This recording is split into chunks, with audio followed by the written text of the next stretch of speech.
wanted to jump on here to do a quick live and share a technique that I personally use and I absolutely love. Until this day, it has been gifting me results. So the technique that I'm going to tell you to implement, that I'm going to share with you, is used to generate, to create, to really feel true compassion for the person that you're resisting. Any person that you're resisting, for those people that don't understand the term in the way that I'm using it, is anyone that you believe makes you feel uncomfortable in any way, shape, or form, to where you kind of want them away from you. It's like a push away sensation, or you want to avoid them. That means that you're resisting them. Okay, that means that something about them is threatening you at the end of the day. There's something that they embody, that they do, that they say, that they exhibit, that makes you feel uncomfortable in any type of way, or triggered. We can use triggered. And so sometimes we notice, right, that when you're around that specific person that triggers you, sometimes we get frustrated with ourselves. Like, why is it that I'm around these specific people or person or place or thing, and it makes me feel some type of way, right? And we get annoyed because we feel like we're giving them our power, like they have the ability to take our power away. Well, if you do the following, what I'm about to tell you, and you really try, okay, that's the key thing. You have to try. You have to really want this, because you can try to do this, but still there's a big part of you that's saying, no, I really don't want to have compassion for this person, right? So if that's the case, and you have a protector internally that is trying to protect you from that person, from allowing yourself to have compassion for that person, because it believes you're going to bring them into your reality to stay, so to speak, or it believes that you're setting yourself up for failure, and so it's blocking you. There's a part of you that will block you from really doing this fully. Well, then it's not going to work. But if you really, really want to, in a sense, liberate yourself from that bondage, that attachment that you have with that person or people that exhibit that thing that gets you, right? What I want you to do is really remove yourself from the judgment, from the aspect of you that is judging them in any way that is, creating a threat. It's almost like you're becoming an observer, an aspect of you that just observes things, right? That observes things, and it's like, okay, I'm observing that person that's walking by behave X, Y, and Z, okay? So let's say become an observer, just an observer. Then, second, ask yourself, when did I ever behave or say or do what that person is doing or saying or being? When in time did I ever behave similarly to that person or similar to that person? But this is what you're going to do.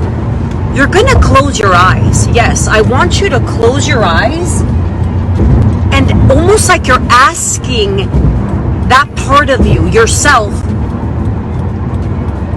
take me to a place and time, the recent time, the most recent incident in which I did that. So what you're doing is you're asking your whole being, when did we ever exhibit this behavior, this trait, this characteristic? When? Listen, if you do this with true commitment in trying to become self-aware, you will get results. You will remember a moment the most recent one, maybe it doesn't even have to be the most recent one, the most impactful one, but you will remember a moment in which you exhibited or said or did or do or act in the way that that person is behaving. It's going to blow your mind, because you're going to realize that we're more similar than what you think. You're going to realize, another realization will be, oh wow, that person triggers me, or I feel resistance with that person because when I did it, this is what I was feeling. When I exhibited that trait, this is what I was undergoing. And it was a scary moment in my life. I felt fear. I felt shame. I felt fear and or I felt shame. So what am I really asking you to do is really go back, detect the moments in time, as many as you can, in which you behaved similar as that person that triggers you or you resist. And then ask, once you find a moment that you behaved similarly, ask, why did I behave such a way? What was I undergoing? What was I feeling? Why did I do that? Who was around me? Ask yourself as many questions as you can and answer them. When you do this, as you're doing it, you will notice that you're going to, by virtue of understanding, of trying to seek to feel into the reason why you behaved that way, you're going to realize that, oh, that person is behaving like that because they might be going through the same thing as I did or I go through.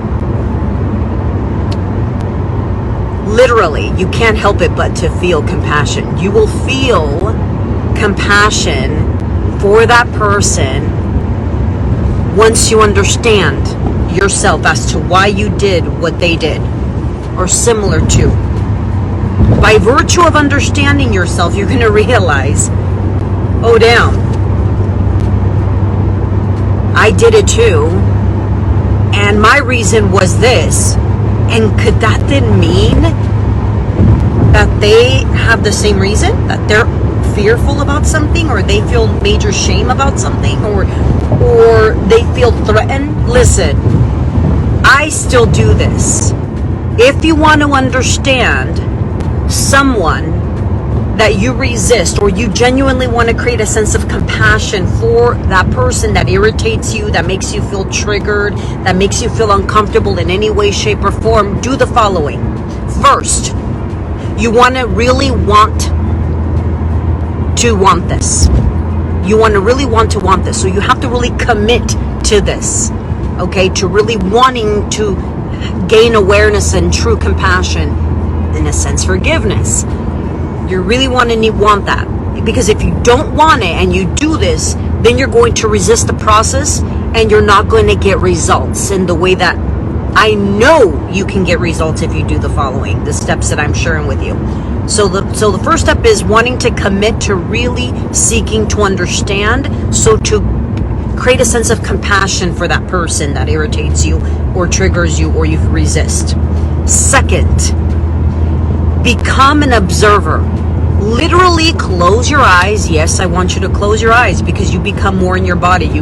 When you close your eyes, literally, you're a step closer to being in your body. Just an FYI. What I mean by that is you let go of, because when you're seeing, it affects our thinking. So when we close our eyes, it automatically gets us closer to the felt perception, to the emotional body. So close your eyes. We don't want to close our eyes right now, right, while we're driving. But close your eyes and ask yourself to become the observer. In other words, I choose right now to be the observer, to not have an attachment per se on that person so you don't get clouded with annoyance, right? So try to embody your observer self. right? Your observer self, but with your eyes closed. Embody your observer self. Kind of like you're more observing rather than feeling the resistance towards them, okay? Then, once you feel like you're observing yourself, okay, that's the best way to do it, is essentially become the observer and start observing yourself, closing your eyes, having your eyes closed, and just being in the body. Once you're observing yourself, being in the body, then I want you to ask your whole body, your whole being, as if you're talking to a separate entity that's within you, within the ecosystem. Take me to a place and time in which I behaved the same way as that person. The thing that's irritating me, the thing that's affecting me in that person, take me to a place and time in which I was behaving similarly. Similarly. It doesn't even have to be the same. It's just a similar feeling. I promise you that you will be taken to a place and time in which you behave similarly. In fact, you might even think of multiple times in which you behave similarly. Okay? Or the same. When you can identify at least one memory, ask yourself, why? What triggered me to behave such a way? What affected me? What caused me to behave like that person? Like the way that I'm resisting that person to be.